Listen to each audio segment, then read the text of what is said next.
Lembre-se de dar o joinha e se inscrever. Isso ajuda muito o canal a crescer e continuar trazendo os audiobooks mais incríveis para você.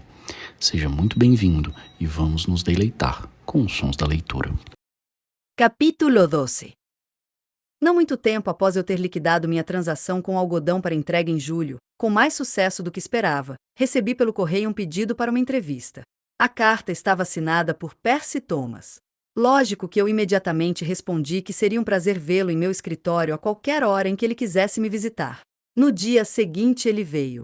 Fazia muito tempo que eu o admirava. Seu nome era muito conhecido por qualquer homem que tivesse interesses em algodão, fosse plantando, comprando ou vendendo.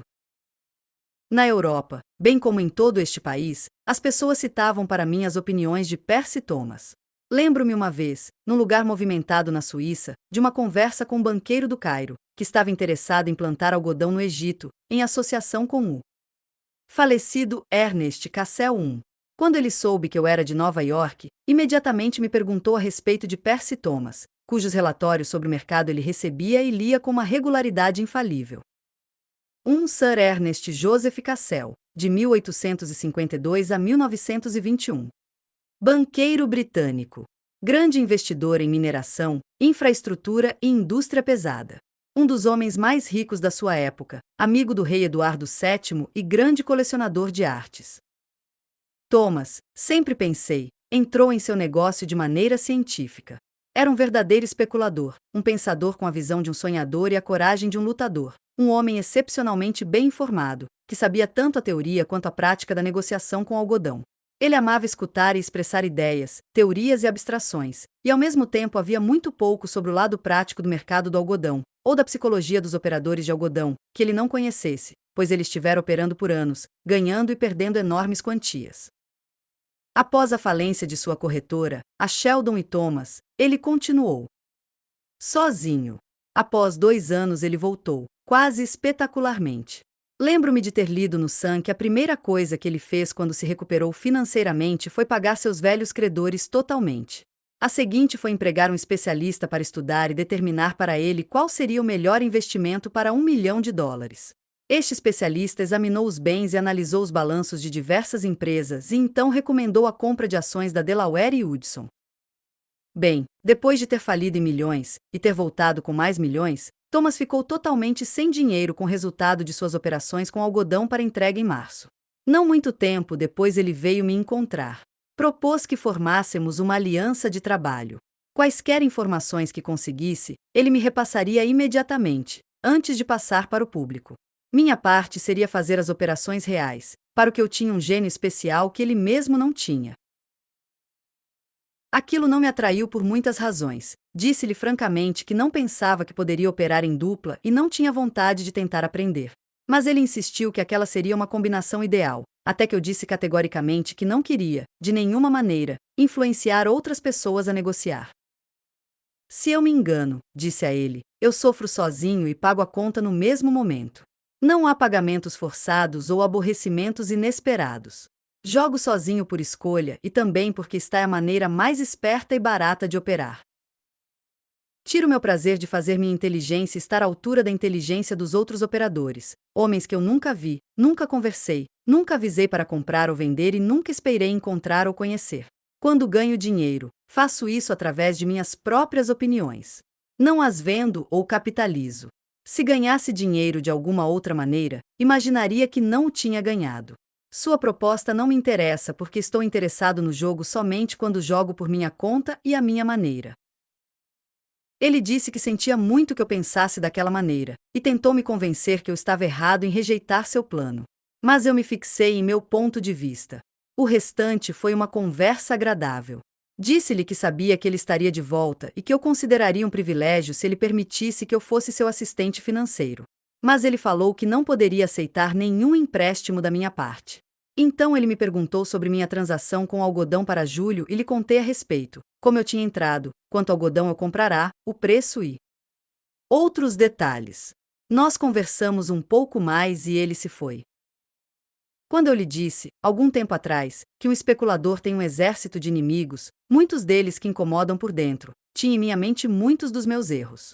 Aprendi que um homem pode possuir uma mente original e um hábito de pensamento independente por muito tempo, e ainda ser vulnerável a ataques por parte de uma personalidade persuasiva. Estou quase imune às mais comuns doenças especulativas, como voracidade, medo e esperança. Mas sendo um homem comum, descubro que posso errar com grande facilidade. Eu deveria estar alerta naquele momento em particular porque, não muito tempo antes daquilo, tive uma experiência que provou quão facilmente um homem pode ser convencido a fazer alguma coisa contra seus próprios julgamentos e até contra seus desejos. Aconteceu no escritório da Harding. Eu tinha uma espécie de escritório particular, uma sala que eles me deixaram ocupar para minhas coisas, e ninguém estava autorizado a entrar ali durante as horas de pregão sem meu consentimento. Eu não tinha o desejo de ser incomodado e, desde que eu estava operando em larga escala e minha conta era enormemente lucrativa, eu estava muito bem protegido. Um dia, um pouco depois do fechamento do mercado, escutei alguém dizer: "Boa tarde, Sr. Livingston." Virei e vi um estranho, um sujeito de aproximadamente 30 ou 35 anos. Não pude entender como ele tinha entrado, mas ali estava ele. Concluí que os assuntos que tinha a tratar comigo fizeram-no passar. Mas eu não disse nada. Somente olhei-o e logo ele falou: "Vim vê-lo a respeito daquele Walter Scott." Ele era um vendedor de livros. Agora, ele não tinha particularmente boas maneiras ou era um perito no discurso. Também não era especialmente atraente para se olhar. Mas certamente tinha personalidade. Ele falou ou pensei que tinha escutado. Mas não sei o que ele disse. Não acho que jamais soube, nem mesmo naquela hora. Quando ele terminou seu monólogo, entregou-me primeiro sua caneta tinteiro e depois um formulário em branco, que eu assinei. Era um contrato para comprar uma coleção dos trabalhos de Scott por $500, aproximadamente $1.100, em valores atuais. No momento em que assinei, caí em mim. Mas ele tinha o contrato seguro em seu bolso. Eu não queria os livros. Não tinha lugar para eles. Eles não tinham nenhuma utilidade para mim, de qualquer maneira. Não havia ninguém para quem pudesse dá-los. Ainda assim eu tinha concordado em comprá-los por $500. Estou tão acostumado a perder dinheiro que nunca penso primeiro nesta fase de meus erros. É sempre o jogo em si, o motivo. Em primeiro lugar, quero saber minhas próprias limitações e hábitos de pensamento. Outra razão é que eu não desejo cometer o mesmo erro uma segunda vez. Um homem pode perdoar seus erros somente capitalizando-os para um lucro subsequente. Bem, tendo feito um erro de $500, mas sem ter ainda localizado o problema, simplesmente olhei para o sujeito, para apreciá-lo, como um primeiro passo. Eu hesitaria se ele não tivesse sorrido realmente para mim, um pequeno sorriso compreensivo. Ele pareceu ler meus pensamentos. Eu, de alguma maneira, sabia que não tinha que explicar nada para ele, ele sabia sem que eu dissesse. Então eu omiti as explicações e as preliminares e perguntei: "Que comissão você vai ganhar com esta venda de $500? Ele prontamente sacudiu sua cabeça e disse: "Não posso fazer isso. Sinto muito." "Quanto você ganha?" Persisti. "1/3. Mas não posso fazer isso." Ele falou. "1/3 de $500 é $166,66. Dou-lhe $200, em torno de $440 reais, em valores de hoje, agora se você me devolver." Ele disse-me que não poderia fazer isso. "Todos os clientes fazem a mesma oferta para você?" Perguntei. "Não," ele respondeu. "Então por que você tinha tanta certeza de que eu ia fazê-la?"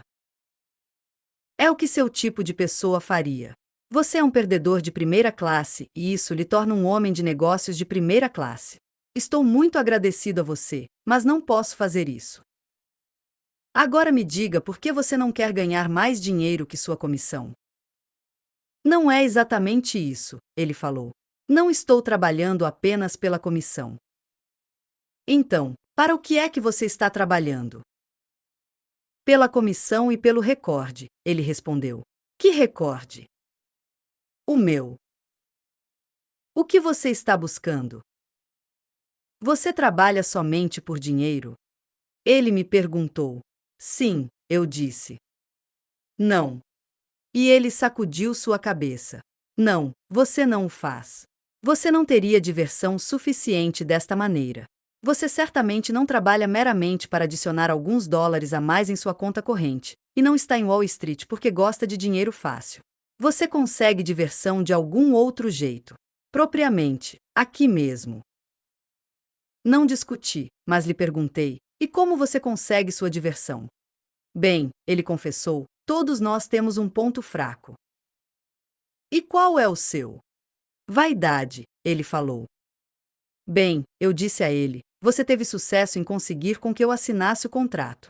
Agora quero sair, e estou pagando a você $200 por 10 minutos de trabalho. Não é o suficiente para sua vaidade? Não, ele respondeu. Você vê, todo o restante do escritório esteve trabalhando em Wall Street por meses e fracassou nas vendas. Eles disseram que era problema da mercadoria e do território. Então o escritório me enviou para provar que o problema era com seus vendedores e não com os livros ou o lugar.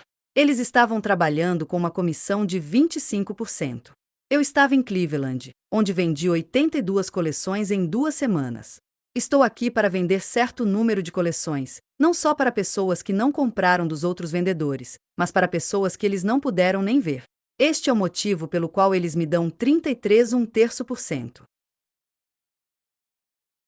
Não posso nem calcular como você me vendeu esta coleção. Ora, ele disse para me consolar, eu vendi uma para J.P. Morgan. Não, você não vendeu, falei. Ele não estava bravo. Simplesmente disse, honestamente, eu vendi uma coleção de Walter Scott para J.P. Morgan, que não só tem boas edições, como também provavelmente o manuscrito original de alguns dos romances. Bem, aqui está a prova. E ele prontamente mostrou um contrato assinado por J.P. Morgan, o próprio. Poderia não ter sido a assinatura do Morgan, mas não me ocorreu duvidar naquele momento. Não tinha ele a minha em seu bolso? Tudo o que eu sentia era curiosidade. Então lhe perguntei, como você conseguiu passar pela recepção sem ser visto? Não vi ninguém na recepção. Vi o velho em pessoa. Em seu escritório. Isso é demais. Falei. Todos sabiam que era mais difícil entrar no escritório particular de Morgan de mãos vazias que na Casa Branca com um pacote que fizesse o barulho de um relógio. Mas ele declarou, eu fiz isso. Mas como você entrou em seu escritório? Como eu entrei no seu? Ele replicou, não sei. Diga-me você, falei. Bem, a maneira como entrei no escritório do Morgan e como entrei no seu é a mesma. Simplesmente conversei com o sujeito da porta, cuja função seria não me deixar entrar. E a maneira como levei Morgan a assinar foi a mesma que fez que você assinasse. Vocês não estavam assinando um contrato para uma coleção de livros. Vocês simplesmente pegaram a caneta tinteiro que lhes dei e fizeram com ela o que lhes pedi que fizessem. Não há diferença. A mesma coisa que você. E é realmente a assinatura de Morgan? Perguntei a ele, aproximadamente 3 minutos mais tarde, com meu ceticismo. Logical. Ele aprendeu a escrever seu nome quando era um garoto. E isso é tudo? É tudo, ele respondeu. Sei exatamente o que estou fazendo. É todo o segredo que há. Estou muito agradecido a você. Um bom dia, Sr. Livingston. E ele se dirigiu para a porta. Spear, falei. Estou determinado a fazer com que você ganhe pelo menos $200 de mim. E dei a ele $35. Ele sacudiu a cabeça. Então falou, não. Não posso fazer isso. Mas posso fazer isto.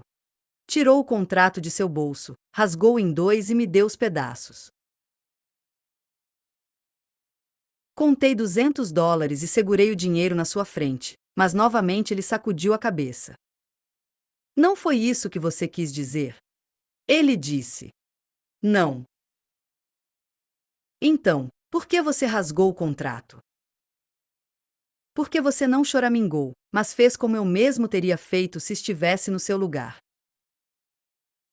Mas eu lhe ofereci $200 por minha própria iniciativa, eu disse. Eu sei, mas dinheiro não é tudo. Alguma coisa em sua voz me fez dizer, você está certo. Não é. E agora, o que você realmente quer que eu faça por você? Você é rápido, não é? Ele disse. Você realmente quer fazer alguma coisa por mim? Sim, falei. Quero. Mas se vou ou não, depende de que você tem em mente. Leve-me com você ao escritório de Ed Harding e peça-lhe para me deixar falar com ele por 3 minutos contados no relógio. Depois me deixe a sós com ele. Sacudi minha cabeça e disse: ele é um ótimo amigo meu. Ele tem 50 anos e é um corretor de valores, falou o vendedor de livros. Aquilo era perfeitamente verdade. Então o levei ao escritório do Ed. Não escutei nada mais do vendedor, nem ouvi falar dele. Mas, uma tarde, algumas semanas depois, quando estava deixando o centro financeiro da cidade, cruzei com ele num trem na Sexta Avenida. Ele abanou seu chapéu muito educadamente, e eu inclinei a cabeça em resposta. Ele se aproximou e me perguntou: como está passando, Sr. Livingston? E como está o Sr. Harding? Ele está bem. Por que pergunta? Senti que ele estava contando uma história. Vendi a ele livros no valor de $2.000, naquele dia em que você me levou para vê-lo. Ele nunca disse uma palavra a respeito disso, falei. Não. Aquele tipo não fala sobre estas coisas. Qual tipo que não fala? Aquele tipo que nunca comete erros, por ser um mau negócio cometê-los. Aquele tipo que sempre sabe o que quer e ninguém pode lhe dizer o contrário. Aquele é o tipo que está educando minhas crianças e mantém minha mulher de bom humor. Você me deu uma boa chance, Sr. Livingston. Eu esperava por isso quando desisti dos $200 que você estava tão ansioso para me presentear. E se o Sr. Harding não tivesse comprado nada? Oh, mas eu sabia que ele compraria. Tinha descoberto que tipo de homem ele era. Ele era presa fácil. Sim. Mas e se ele não tivesse comprado nenhum livro? Persiste. Teria voltado a você e vendido alguma coisa. Bom dia, Sr. Livingston. Vou ver o prefeito. E ele se levantou e desceu em Park Place. Espero que lhe venda 10 coleções, falei. Sua Excelência era um homem Tammany. Tammany Hall foi uma sociedade política, frequentemente acusada de corrupção, formada por membros do Partido Democrata, que dominou o governo municipal da cidade de Nova York entre 1854 e 1934.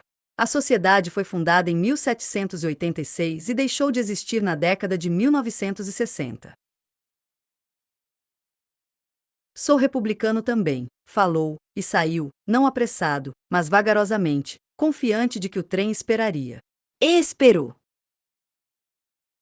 Contei-lhe esta história com tantos detalhes porque envolve um homem notável, que me fez comprar o que eu não desejava comprar. Ele foi o primeiro homem que fez isso comigo. Não deveria haver jamais um segundo, mas houve.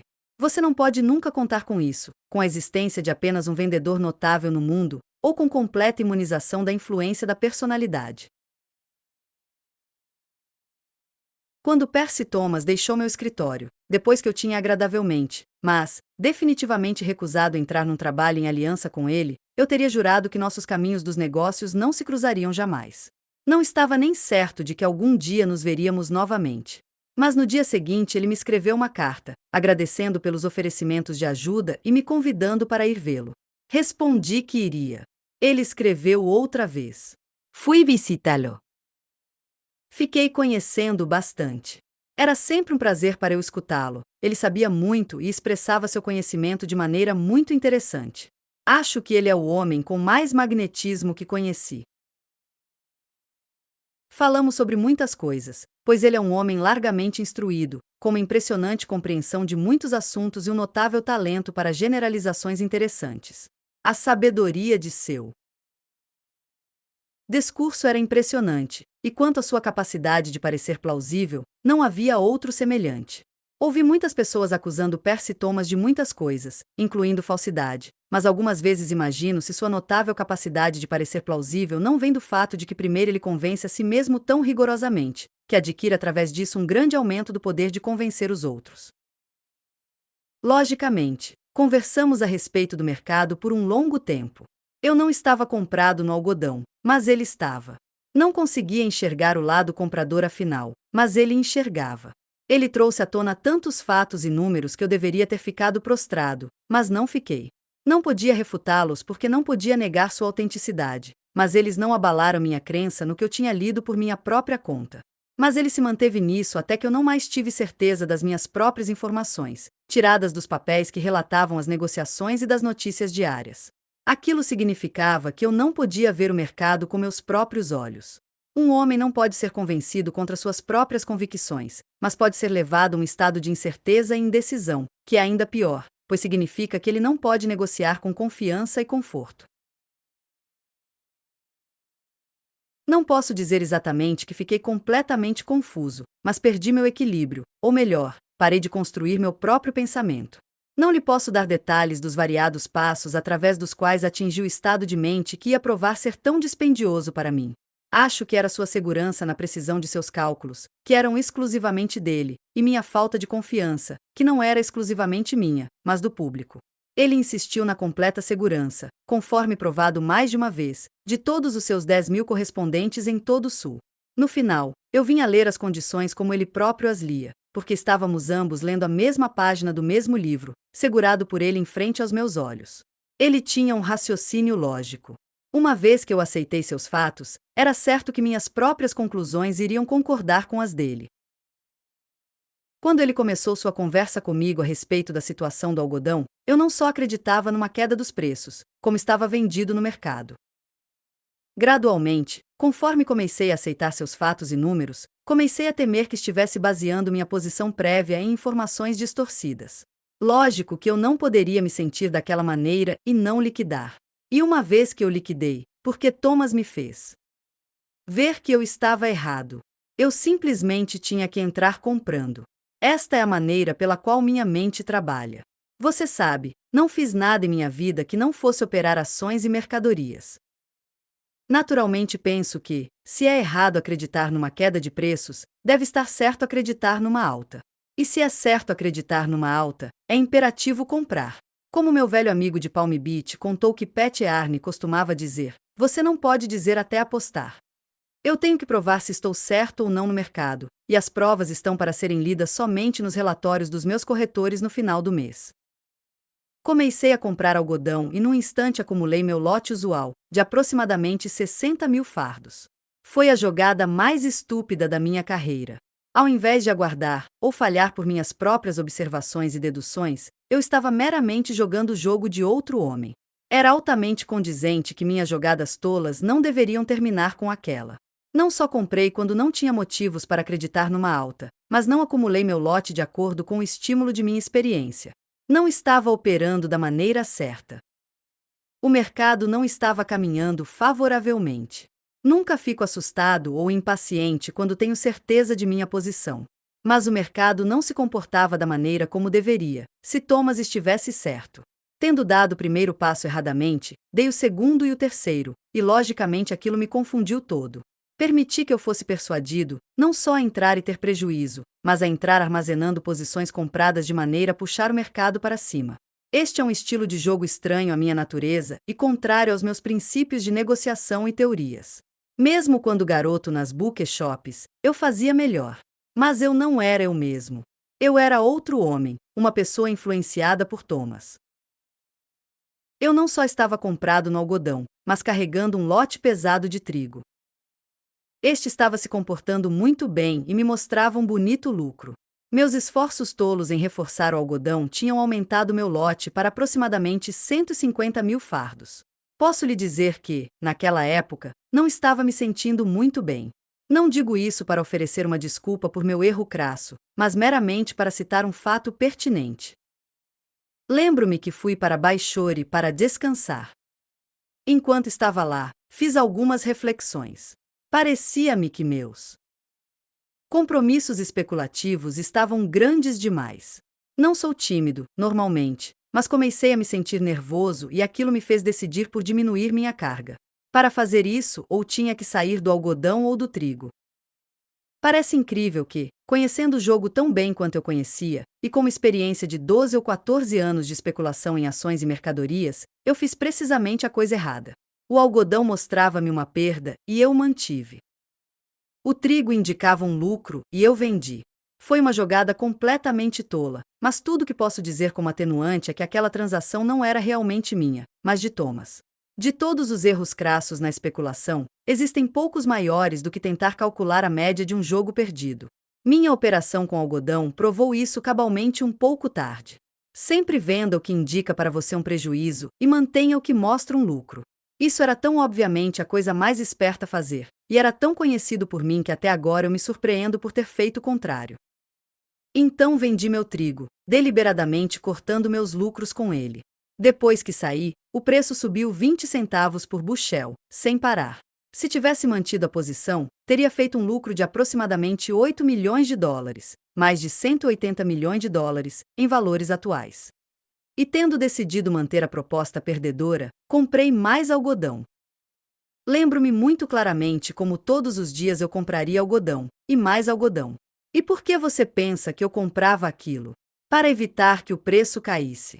Se esta não é uma jogada super imbecil, o que é então? Eu simplesmente me mantive colocando mais e mais dinheiro para perder, finalmente. Meus corretores e meus amigos íntimos não conseguiam entender aquilo, e não conseguem até hoje. Logicamente que, se a negociação tivesse terminado diferentemente, eu teria sido um milagroso. Mais de uma vez fui avisado contra colocar muita confiança na análise brilhante de Percy Thomas. Para isso eu não dei muita atenção, mas continuei a comprar algodão, para evitar que os preços caíssem. Estava até comprando em Liverpool. Acumulei 440 mil fardos antes de perceber o que estava fazendo. E aí já era muito tarde. Então vendi meu lote. Perdi quase tudo que tinha ganhado através de minhas outras operações com ações e mercadorias. Não estava completamente falido, mas tinham sobrado poucas centenas de milhares, e eu tinha milhões antes de encontrar meu brilhante amigo Percy Thomas. Para aprender que um homem pode realizar jogadas tolas, sem nenhuma razão que fosse, foi uma experiência de valor. Custou-me milhões para aprender que outro inimigo perigoso para um operador é sua suscetibilidade com relação às insistências de uma personalidade magnética, quando plausivelmente expressadas por uma brilhante inteligência. Sempre me pareceu, no entanto, que eu poderia ter aprendido minha lição igualmente bem se o custo tivesse sido de apenas 1 milhão. Mas o destino nem sempre permite que você fixe o pagamento pelas lições. Ele entrega as pancadas dos ensinamentos e apresenta sua própria conta, sabendo que você deve pagá-la, não importando qual possa ser a quantia. Tendo aprendido de que estupidez eu era capaz, encerrei aquele incidente em particular. Percy Thomas saiu de minha vida. Ali estava eu, com mais de 90% de meu patrimônio, como Jim Fis costumava dizer, tendo ida para onde as videiras se entrelaçam para o espaço. Tinha sido milionário por pouco menos que 1 ano. Meus milhões eu tinha ganhado usando meu cérebro, ajudado por minha sorte. Tinha-os perdido revertendo o processo. Vendi meus 2 iates e estava decididamente menos extravagante em minha maneira de viver. Mas aquele sopro não foi suficiente. A sorte estava contra mim. Lutei primeiro contra a indisposição e depois contra a necessidade urgente de 2 mil dólares em caixa, em torno de 45 mil dólares, em valores atuais. Alguns meses antes esta soma não significaria nada. Mas, agora queria dizer quase toda a sobra da minha fortuna, que tinha voado tão rapidamente. Eu tinha que arranjar o dinheiro e a questão era, onde poderia consegui-lo? Não queria retirá-lo do saldo que mantinha com meus corretores porque, se o fizesse, não teria sobrado muito para as margens de minhas próprias operações, e eu necessitava de facilidades nas negociações mais do que nunca, se quisesse ganhar meus milhões de volta, rapidamente. Havia apenas uma alternativa que eu podia enxergar, e era tirar o dinheiro do mercado de ações.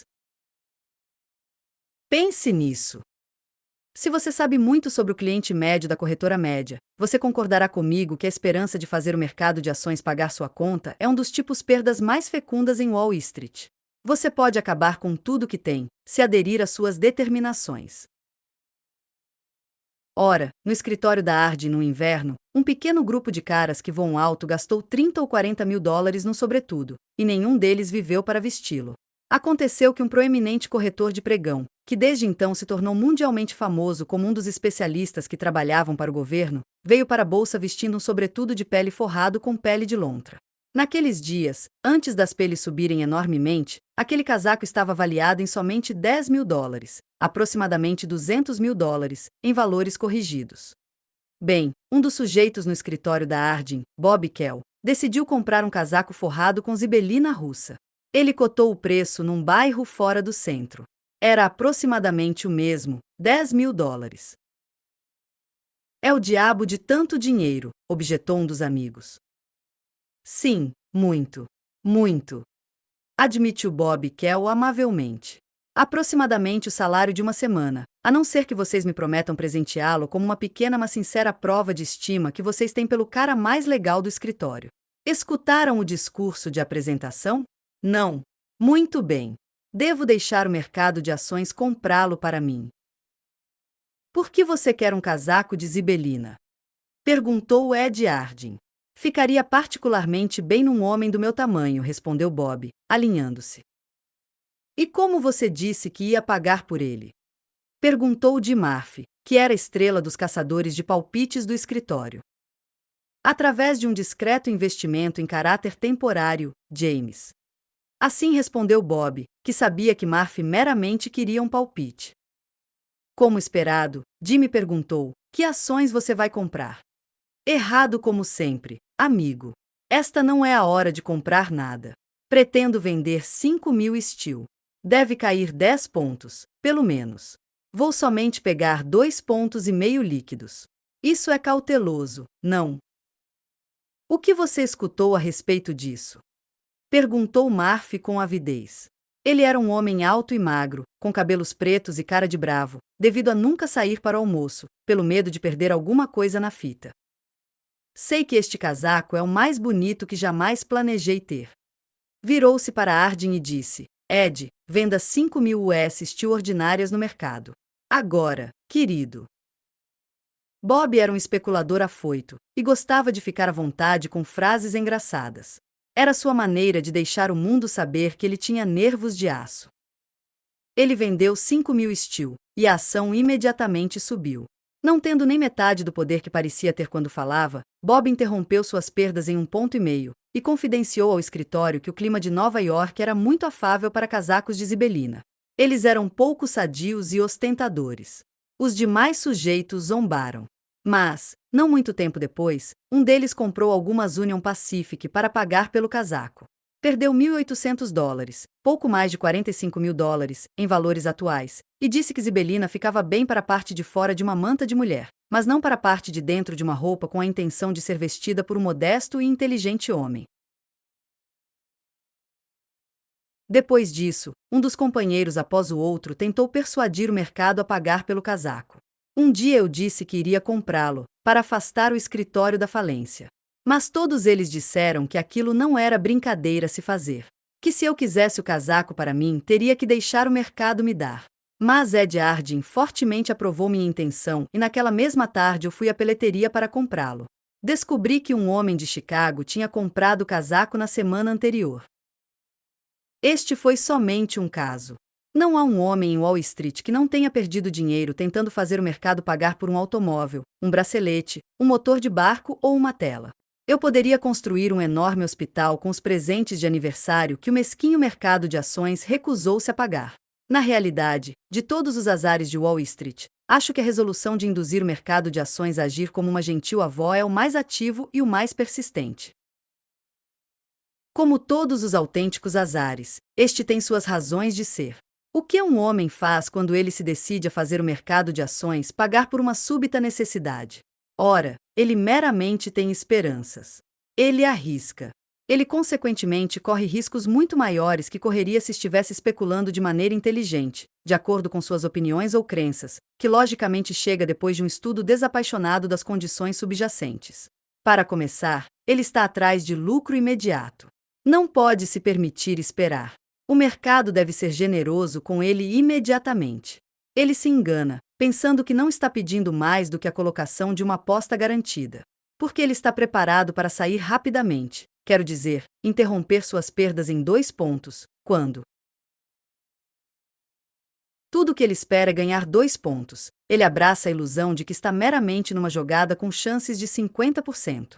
Ora, eu conheci homens que perderam milhares de dólares nessas negociações, particularmente nas compras feitas no ponto mais elevado de mercado altista, justamente antes de uma queda moderada. Certamente não é a maneira de se operar. Bem, aquela estúpida coroação da minha carreira como operador de bolsa foi o cúmulo. Deixou-me perplexo. Perdi o que minha pequena transação com o algodão tinha me deixado. Causou ainda mais danos, pois continuei operando e perdendo. Persisti em minha ideia de que o mercado de ações devia obrigatoriamente ganhar dinheiro para mim no final. Mas o único fim em vista era o fim dos meus recursos. Fiquei endividado, não só com meus principais corretores, mas também com outras corretoras que aceitaram fazer negócios comigo sem que eu colocasse uma margem adequada. Não só entrei no vermelho, como ali fiquei daquele momento em diante.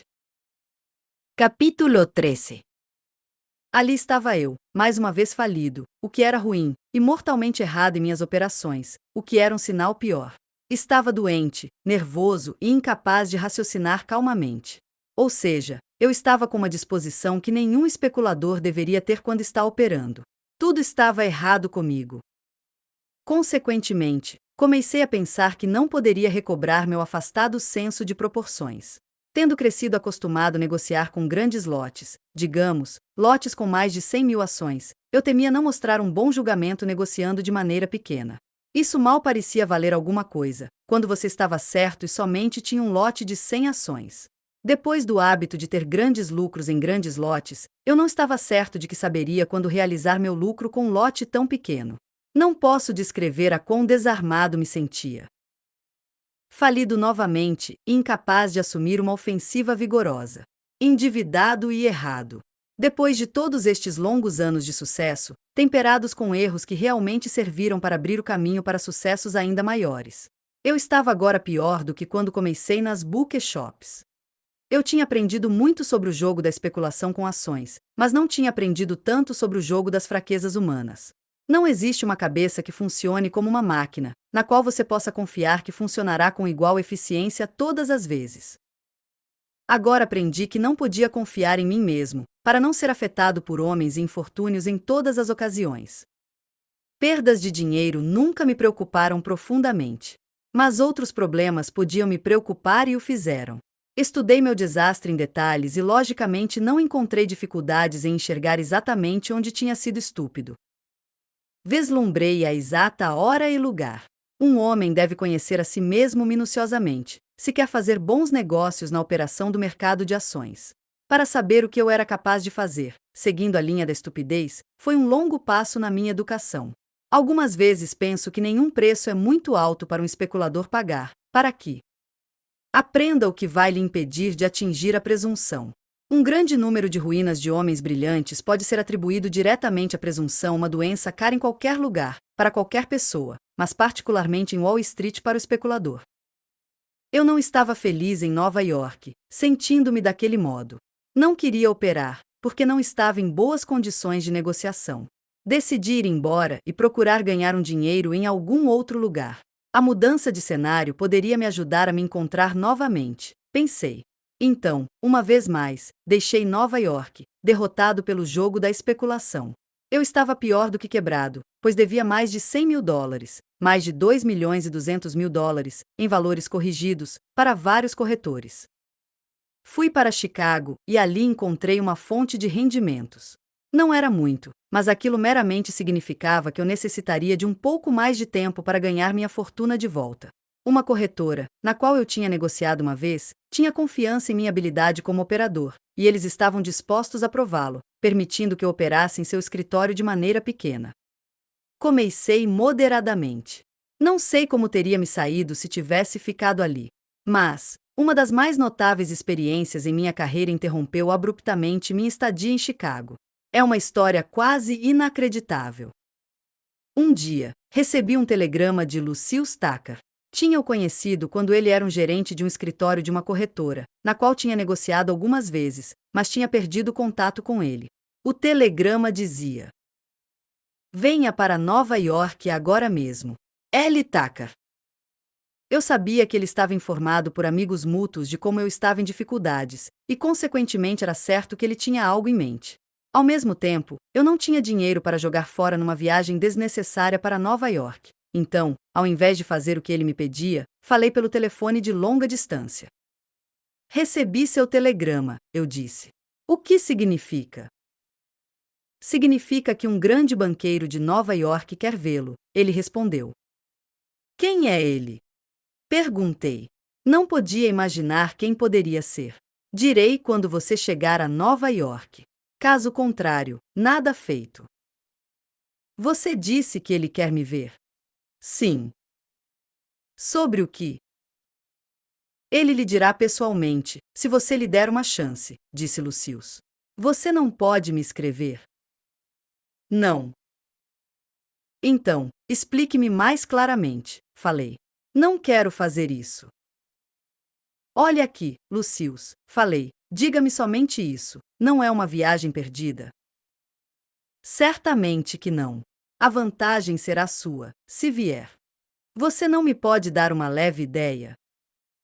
Não, ele disse. Não seria justo para com ele. E, além de tudo, eu não sei exatamente o que ele quer de você. Mas escute meu aviso, venha, e venha logo. Tem certeza que sou eu que ele quer ver? Ninguém além de você. Melhor vir, digo-lhe. Telegrafe informando que trem você pegará e encontrarei você na estação. Muito bem, disse, e desliguei. Eu não gostava muito de mistérios, mas sabia que Lucius era uma pessoa amigável e que deveria ter uma boa razão para falar da maneira como fez. Eu não estava vivendo tão suntuosamente em Chicago, para que quebrasse meu coração o fato de deixá-la.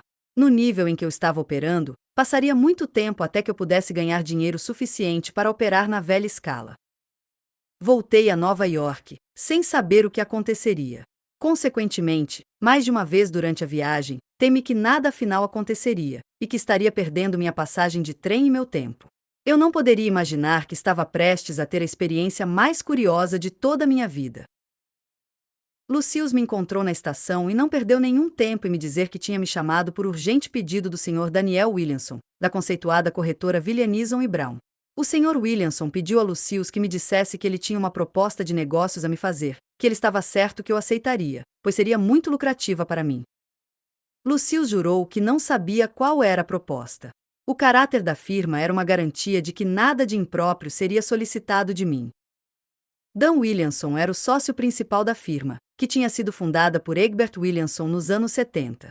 Não havia ainda Brown, e não houve um na firma por muitos anos. A corretora tinha sido muito proeminente nos tempos do pai de Dan. Dan tinha herdado uma fortuna considerável e não procurava por muitos negócios externos. Eles tinham um cliente que valia por 100 clientes comuns.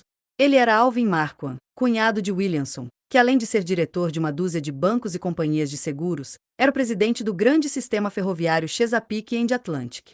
Ele era a personalidade mais pitoresca no mundo da ferrovia depois de James J. Hill e era o porta-voz e membro dominante do poderoso círculo de banqueiros conhecido como a Gangue de Fort Dawson. Sua fortuna era estimada de 50 a 500 milhões de dólares, a estimativa, dependendo do estado de espírito do discursador. Quando ele morreu, descobriram que ela valia 250 milhões de dólares, aproximadamente 5 bilhões de dólares, em valores atuais, todos ganhos em Wall Street. Então você vê que ele era um cliente e tanto. 1. James Jerome Hill, de 1838 a 1916. Executivo de ferrovias canadense. Comandava a Great Northern Railway, que abrangia uma imensa área na América do Norte. Lucius me disse que ele tinha acabado de aceitar uma posição na Williamson e Brown, uma que tinha sido feita para ele. Supunha-se que ele seria uma espécie de agente geral arrecadador de negócios. A firma estava à procura de comissão em geral, e Lucius tinha induzido o Sr. Williamson a abrir algumas filiais, uma em cada um dos grandes hotéis fora do centro, e outra em Chicago. Eu imaginei que me iriam oferecer uma posição naquela cidade, possivelmente como gerente do escritório, o que era algo que eu não aceitaria. Não reclamei com Lucius porque pensei que seria melhor esperar até que a oferta fosse feita, antes de recusá-la. Lucius levou-me ao escritório privativo de Williamson, apresentou-me ao seu chefe e deixou a sala rapidamente, como se desejasse evitar ser chamado para testemunhar num caso onde conhecesse ambas as partes. Preparei-me para escutar e dizer não. Williamson era muito agradável. Era um cavalheiro minucioso, com maneiras polidas e um sorriso gentil. Pude ver que fazia amigos com facilidade e os mantinha. Por que não? Ele era saudável e bem-humorado. Tinha grande quantidade de dinheiro e, por conseguinte, não poderia ser suspeito de motivações sórdidas.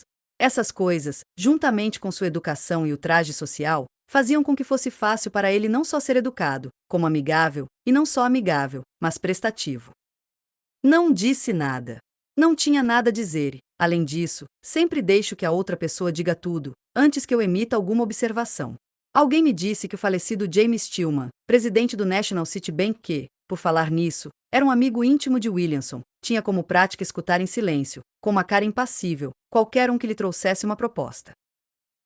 Depois que o homem terminava, o Sr. Stillman continuava a olhá-lo, como se o homem não tivesse acabado. Então o homem, sentindo a necessidade de dizer alguma coisa a mais, falava mais um pouco. Simplesmente olhando e escutando, Stillman sempre fazia o homem oferecer termos muito mais vantajosos para o banco do que ele se propunha a oferecer quando começava a falar. Não fico em silêncio somente para induzir as pessoas a oferecer o melhor acordo, mas porque gosto de saber todos os fatos do caso. Deixando que um homem diga tudo o que tem a dizer, você fica apto a decidir no mesmo momento. É uma ótima economia de tempo. Afasta debates e discussões prolongadas que não levam a nada. Quase todas as propostas de negócios que são trazidas a mim podem ser resolvidas, dependendo do meu interesse em participar, por meu sim ou não. Mas eu não posso dizer sim ou não, no momento, a não ser que tenha completa proposta à minha frente. Dan Williamson falou e eu escutei. Ele me disse que tinha ouvido falar muito a respeito de minhas operações no mercado de ações, e falou como lamentou que eu tivesse saído do campo onde era uma autoridade para tornar-me um colhedor de algodão. Além disso, foi por minha má sorte que ele tinha o prazer daquela entrevista comigo. Ele achava que meu forte era o mercado de ações, que eu tinha nascido para aquilo e que não deveria me desviar. E está é a razão, Sr. Livingston, ele concluiu com prazer, pela qual desejamos fazer negócios com você. Fazer negócios como? Perguntei a ele. Ser seus corretores, ele disse. Minha firma gostaria de fazer suas operações com ações. Eu gostaria de dar meus negócios a você, falei, mas não posso. Por que não? Pergunto. Não tenho nenhum dinheiro, respondi. Esta parte está resolvida, ele falou com um sorriso amigável.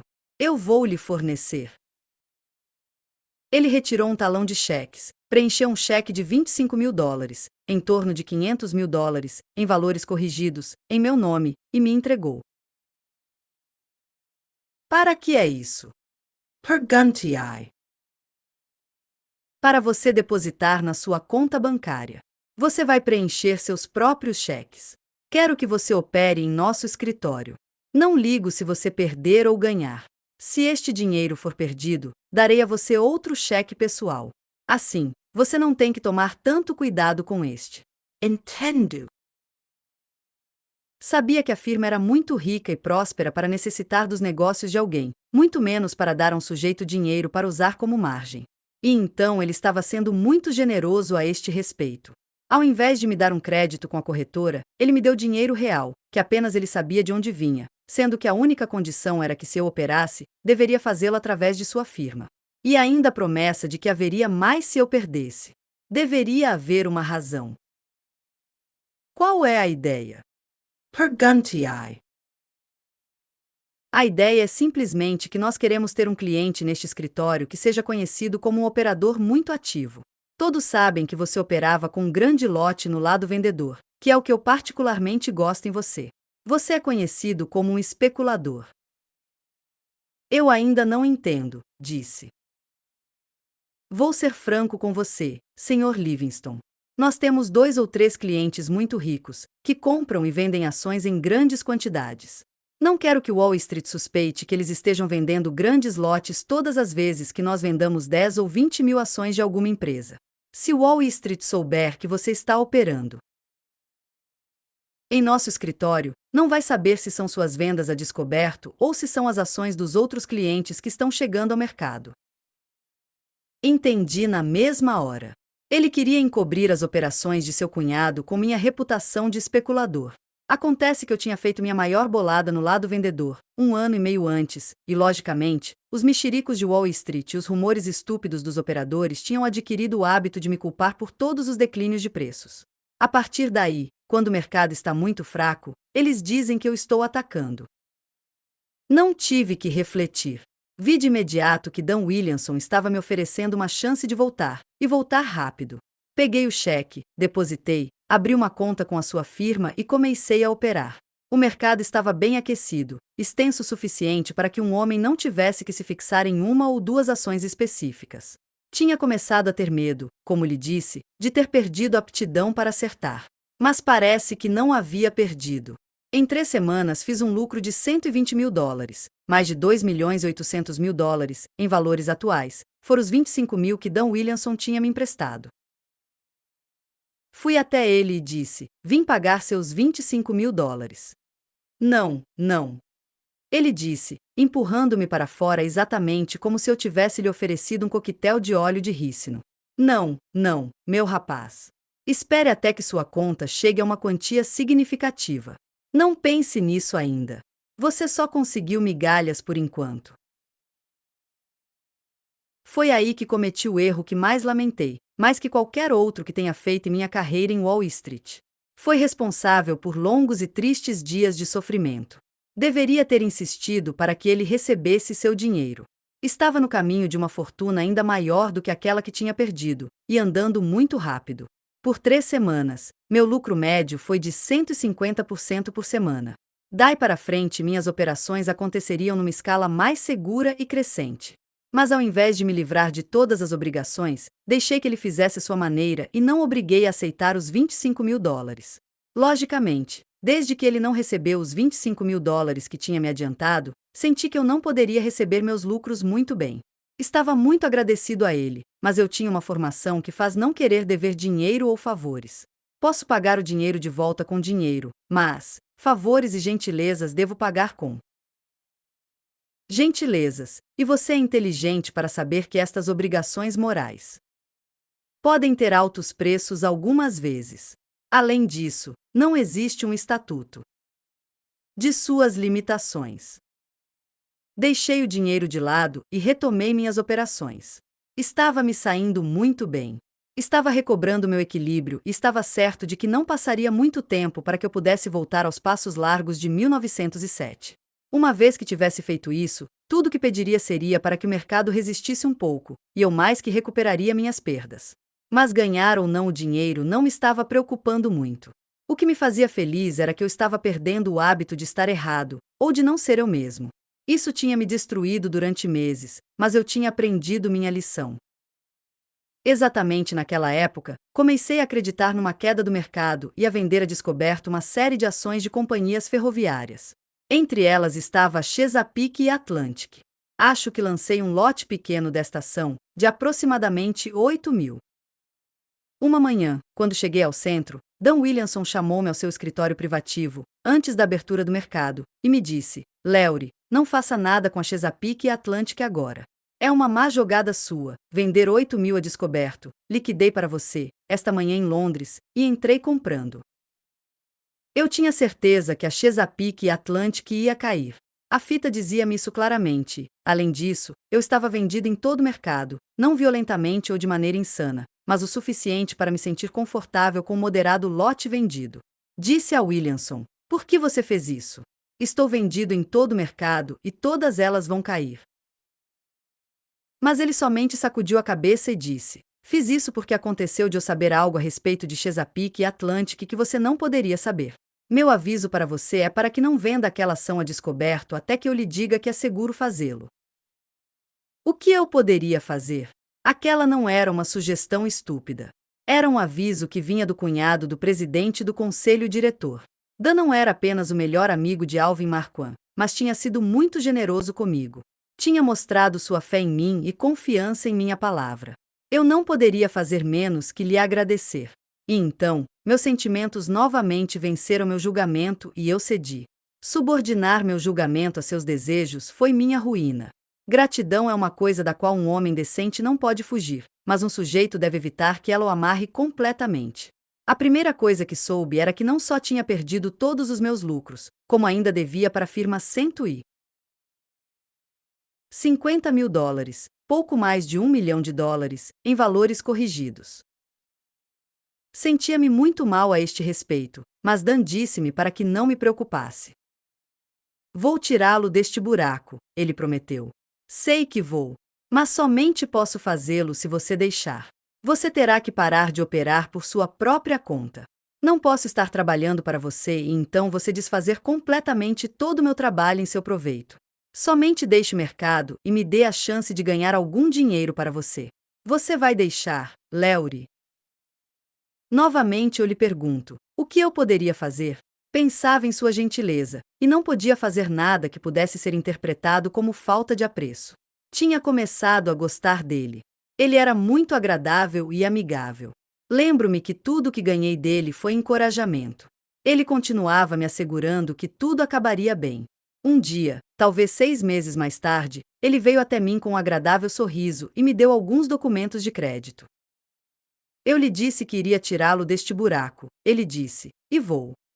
E então eu descobri que ele não só tinha eliminado inteiramente a dívida, mas eu tinha ainda um pequeno crédito. Acho que eu poderia ter administrado aquilo sem nenhum problema, pois o mercado estava bom, mas ele me disse, comprei para você 10.000 ações da Southern Atlantic. Aquela era outra ferrovia controlada por seu cunhado, Alvin Marquand, que também regulava os destinos da ação no mercado.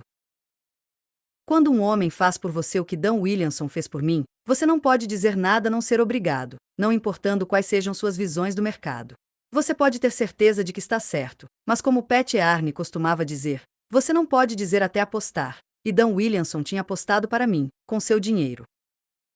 Bem, Southern Atlantic caiu e ali ficou, e eu perdi, esqueci quanto, nas minhas 10.000 ações, até que Dan as vendesse, devia a ele mais que nunca. Mas você nunca viu um credor melhor ou menos inoportuno em sua vida. Nunca ouviu uma reclamação de sua parte.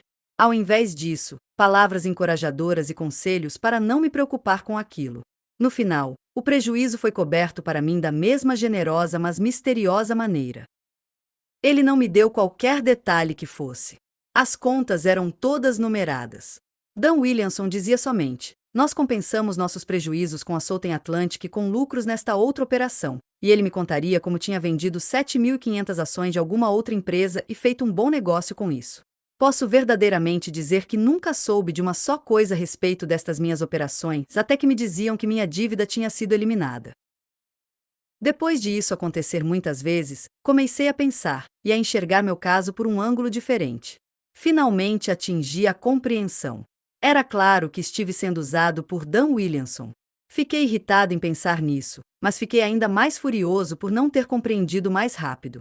Tão logo vislumbrei toda a coisa na minha mente, fui até Dan Williamson, disse-lhe que não tinha mais ligações com a firma, e deixei o escritório da Williamson e Brown. Não iria lhe dizer nada, ou a qualquer um de seus parceiros. Que benefício poderia ter trazido isso? Mas vou admitir que estava aborrecido, comigo mesmo mais do que com a Williamson e Brown. A perda do dinheiro não me preocupava.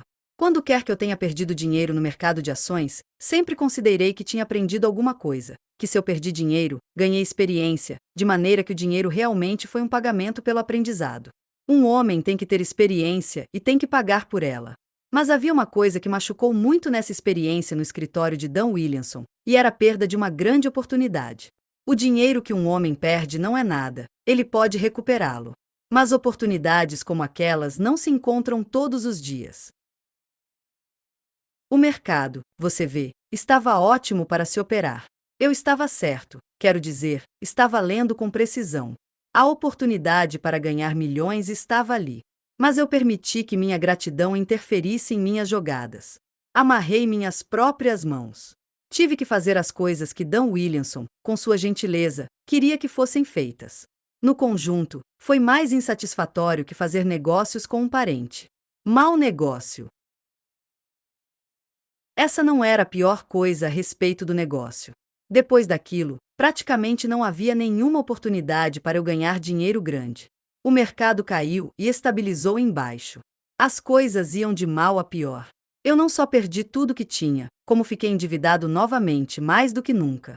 Estes foram longos e magros anos, 1911, 1912, 1913 e 1914. Não havia dinheiro para ser ganho. A oportunidade simplesmente não estava ali, então eu estava por fora e pior que nunca. Nunca é incômodo perder, quando a perda não vem acompanhada de uma dolorosa visão do que poderia ter sido. Isso era precisamente o que eu não podia manter fora de minha mente. É lógico que isso me perturbava ainda mais. Aprendi que as fraquezas, às quais o especulador está propenso, são incontáveis. Era apropriado para mim, como homem, atuar de maneira como fiz no escritório de Dan Williamson, mas era impróprio e nada certo para mim, como especulador, permitir-me ser influenciado por qualquer consideração que agisse contra meu próprio julgamento. Noblesse oblige, mas não no mercado de ações porque a fita não é generosa e, mais ainda, não recompensa a lealdade. Entendo que não poderia ter agido diferentemente. Eu não poderia ter me modificado somente porque queria operar no mercado de ações. Mas negócios são sempre negócios, e meus negócios como especulador devem sempre ter por trás meus próprios julgamentos. Foi uma experiência muito curiosa. Vou lhe dizer o que acho que aconteceu. Dan Williamson foi perfeitamente sincero no que me disse, na primeira vez que me viu. Todas as vezes que sua firma negociava alguns milhares de ações de alguma empresa, Wall Street chegava à conclusão que Alvin Marquand estava comprando ou vendendo. Ele era o maior operador do escritório, certamente, e dava a esta firma todos os seus negócios, e ele era um dos melhores e maiores operadores que Wall Street já teve. Bem, eu estava ali para ser usado como uma cortina de fumaça para as vendas de Marquand. Alvin Marquand adoeceu pouco tempo depois que eu entrei no negócio. Sua doença foi rapidamente diagnosticada como incurável, e Dan Williamson logicamente sabia disso muito antes que o próprio Marquand soubesse. Este foi o motivo pelo qual Dan liquidou minhas posições na Chesapeake e Atlantic. Ele tinha começado a liquidar alguns dos estoques especulativos de ações de seu cunhado, naquela e em outras empresas. Lógico que quando Marquand morreu, o espólio teve que liquidar seus lotes especulativos e semi-especulativos, e naquela época nós tínhamos entrado no mercado baixista. Amarrando-me como fez, Dan estava ajudando bastante o espólio. Não é falta de modéstia quando digo que eu era um operador pesado e que estava tremendamente certo em minhas visões no mercado de ações. Eu sei que Williamson lembrou-se de minhas operações vitoriosas no mercado baixista, em 1907, e não podia se permitir correr o risco de me ter atuando. Ora, se eu tivesse continuado da maneira como estava, eu teria ganhado tanto dinheiro que na época em que ele estava tentando liquidar parte dos bens de Alvin Marquand, eu estaria negociando com centenas de milhares de ações. Como um vendedor ativo, eu teria feito estragos, entrando nos milhões de dólares dos herdeiros de Marquand, pois Alvin deixará apenas um pouco mais de algumas centenas de milhões. Era muito mais barato para eles me deixarem endividado e então pagar minha dívida, do que me terem em algum outro escritório operando ativamente no lado vendedor. Isso é precisamente o que eu estaria fazendo, se não fosse por meu sentimento de que não deveria faltar com a decência para com Dan Williamson. Sempre considerei esta experiência como a mais interessante e infortunada de todas que tive como operador de ações. Como lição, custou-me um preço desproporcionalmente alto. Jogou fora muitos anos do meu tempo de recuperação. Eu era jovem o suficiente para esperar com paciência pela volta dos milhões desviados. Mas 5 anos é um longo tempo para o homem ser pobre. Jovem ou velho, ninguém encontra prazer nisso. Eu poderia passar muito melhor sem os iates, do que podia sem o mercado para voltar a operar. A maior oportunidade de toda uma vida estivera bem diante de meu nariz, e eu tinha deixado escapar o pote de ouro. Um garoto muito perspicaz, aquele Dan Williamson. Tão esperto quanto diziam. Enxergava longe, era engenhoso e ousado. Ele é um pensador, tem imaginação, detecta os pontos vulneráveis em qualquer homem e pode jogar friamente para atingi-los. Ele fez seus próprios arranjos e, com suas análises, logo previu o que fazer comigo, com o objetivo de me tornar completamente inofensivo no mercado. Na realidade, ele não me tirou nenhum dinheiro. Pelo contrário, aparentemente ele parecia muito generoso a este respeito. Ele amava sua irmã, a senhora Marquand, e cumpriu seu dever com relação a ela da maneira como entendia. Capítulo 14.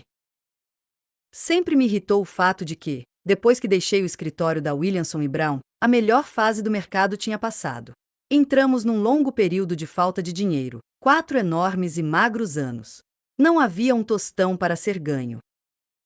Parecia-me que eu estava em dificuldades com o destino. Deve ter sido um plano da providência para me castigar, mas na realidade eu não estivera tão cheio de orgulho para merecer tamanha queda.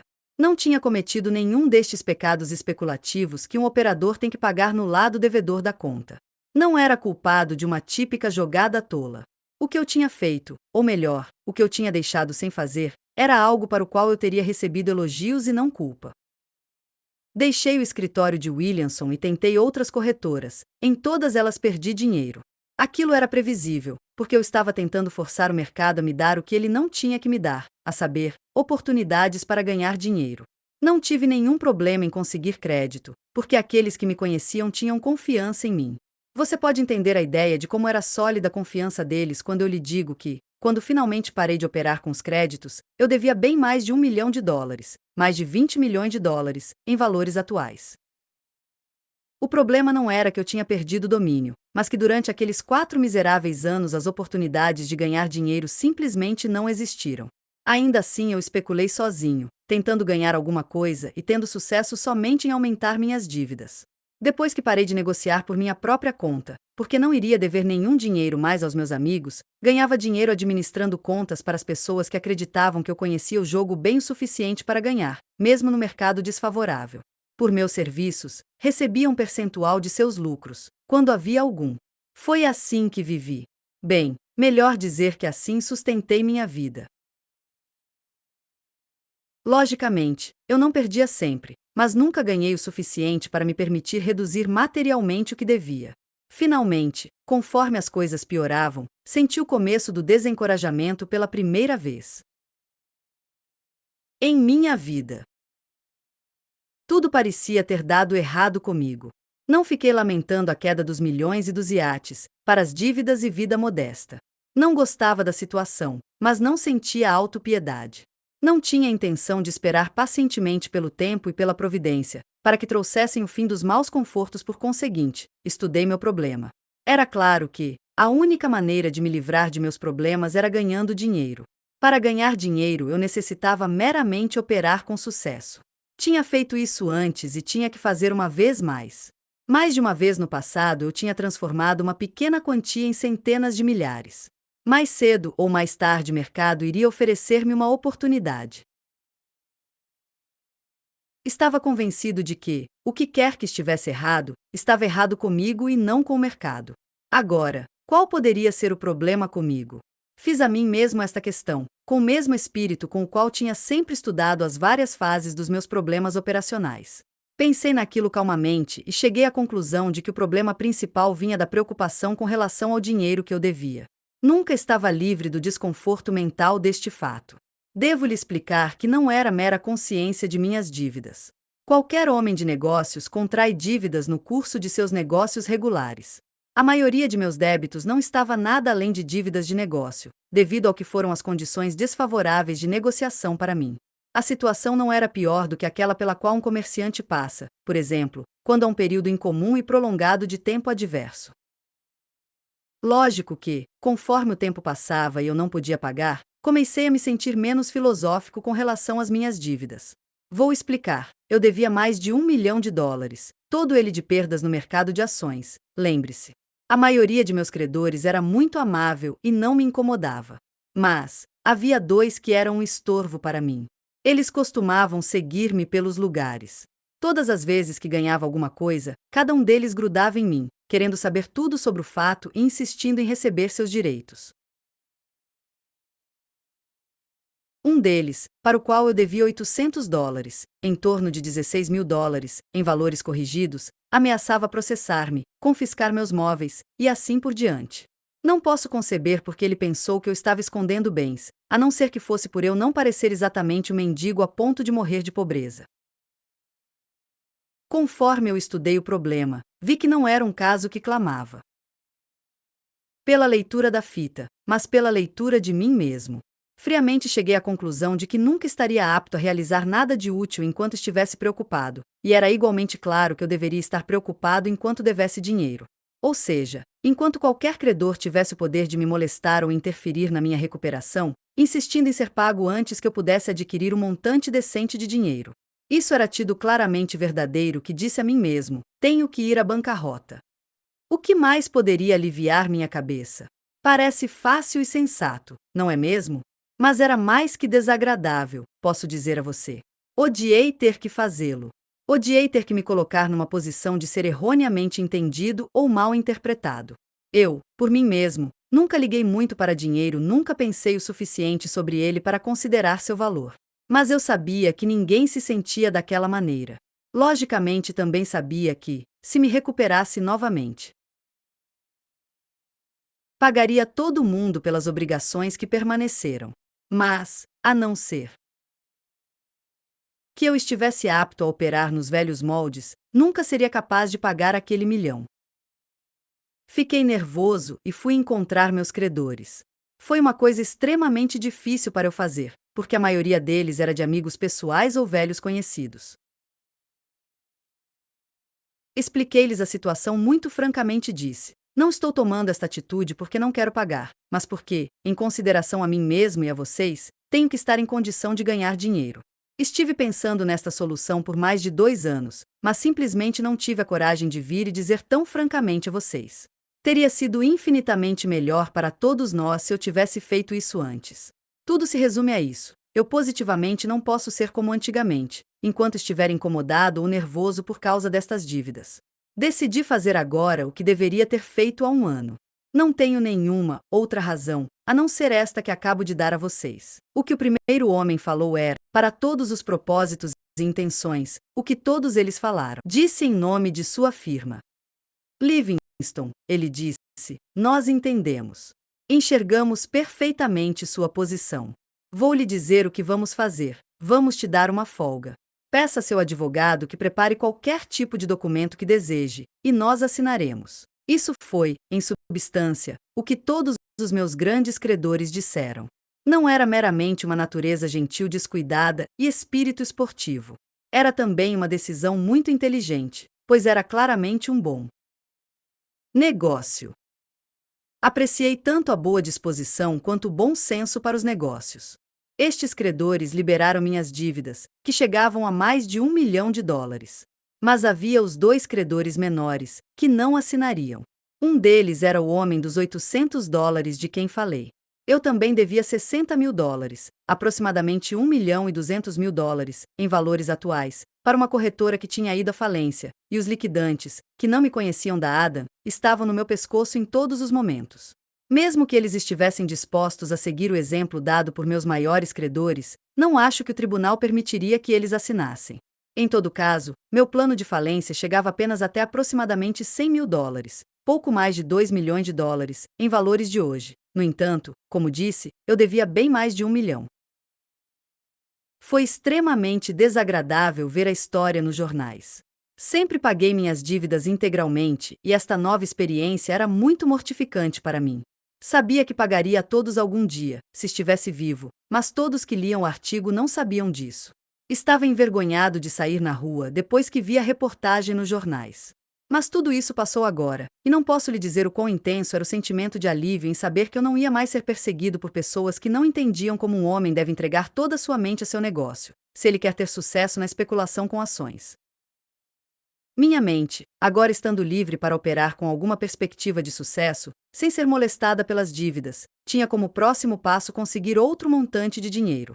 A bolsa estivera fechada de 31 de julho até meados de dezembro de 1914, e Wall Street estava desanimada. Não tinha havido qualquer negócio que fosse durante um longo período de tempo. Devia a todos os meus amigos.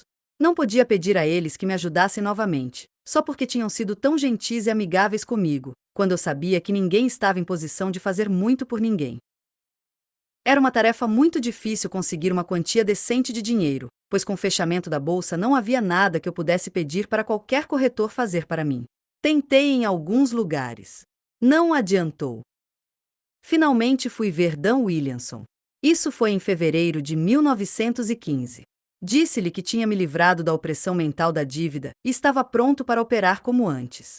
Você vai se lembrar que, quando ele precisou de mim, ofereceu o uso de $25.000 sem que eu pedisse a ele. Agora que eu precisava dele. Ele disse: quando você enxergar algo que lhe pareça bom, e você queira comprar 500 ações, vá em frente e daremos um jeito. Agradeci e fui embora. Ele tinha evitado que eu ganhasse uma enorme quantia de dinheiro e o escritório tinha ganhado muito em comissões às minhas custas. Admito que estava um pouco irritado em pensar que a Williamson e Brown não me deram uma quantidade decente de dinheiro. Eu tencionava operar conservadoramente no começo. Se eu pudesse começar com um lote um pouco melhor do que 500 ações, isso faria com que minha recuperação financeira fosse mais fácil e rápida. Mas, de qualquer maneira, percebi que, estando as coisas como estavam, era minha chance de voltar. Deixei o escritório de Dan Williamson e estudei a situação geral e meu próprio problema em particular. O mercado estava altista. Isso era claro para mim, assim como era para milhares de operadores. Mas meu dinheiro consistia meramente de uma oferta de carregar uma posição com 500 ações. Ou seja, eu não tinha tempo a perder, limitado como estava. Eu não podia me permitir nem mesmo um leve revés no começo. Deveria começar a fazer dinheiro com a primeira jogada. Aquela minha compra inicial de 500 ações deveria ser lucrativa. Tinha que ganhar dinheiro real. Sabia que, a não ser que eu tivesse capital suficiente para operar, não seria capaz de usar de um bom julgamento. Sem as margens adequadas seria impossível adquirir o sangue frio, atitude livre de emoções com relação ao jogo, que vem da capacidade de se permitir algumas pequenas perdas, como aquelas nas quais eu sempre incorria nos testes do mercado, antes de fazer a aposta grande. Penso agora que me encontrava então no período mais crítico de minha carreira como especulador. Se falhasse desta vez, não poderia dizer onde ou quando, se possível, eu poderia conseguir outra cota para tentar novamente. Era muito claro que eu simplesmente deveria esperar pelo exato momento psicológico. Não me aproximei da Williamson e Brown. Quero dizer, intencionalmente mantive-me longe do escritório por 6 longas semanas de uma persistente leitura da fita. Tinha medo de que, se fosse ao escritório, sabendo que poderia comprar 500 ações, poderia ser tentado a operar no momento errado ou com a ação errada.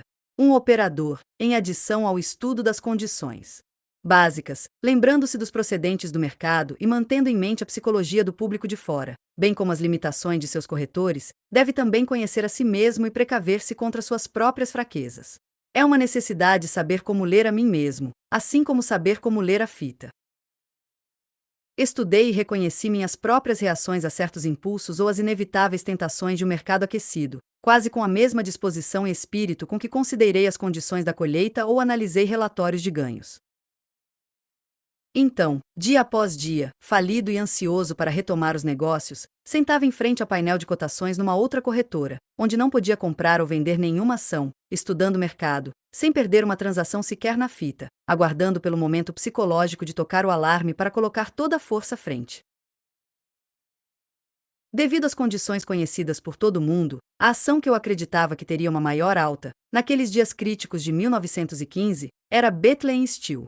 Eu estava mortalmente certo de que iria subir, mas para ter certeza de que ganharia minha primeira jogada, como deveria, decidi esperar até que ultrapassasse seu valor nominal.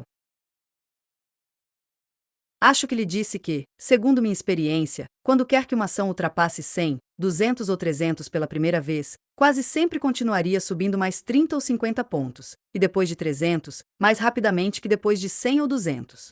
Uma das minhas primeiras jogadas brilhantes foi com a Anaconda, que comprei quando ultrapassou 200 e vendi um dia depois a 260. Minha prática em comprar uma ação logo depois que cruzava seu valor nominal vinha dos meus velhos dias de bookie shops. É um velho princípio de operação. Você pode imaginar como eu estava entusiasmado para voltar a operar em minha antiga escala. Eu estava tão ávido para começar que não podia pensar em outra coisa, mas segurei-me com amarras. Vi a Bethlehem Steel escalando, todos os dias, cada vez mais alto, como estava certo que aconteceria, e ainda ali estava eu controlando meu impulso de correr para o escritório da Williamson e Brown e comprar 500 ações. Sabia que simplesmente tinha que fazer minha operação inicial tão próxima da certeza quanto humanamente possível.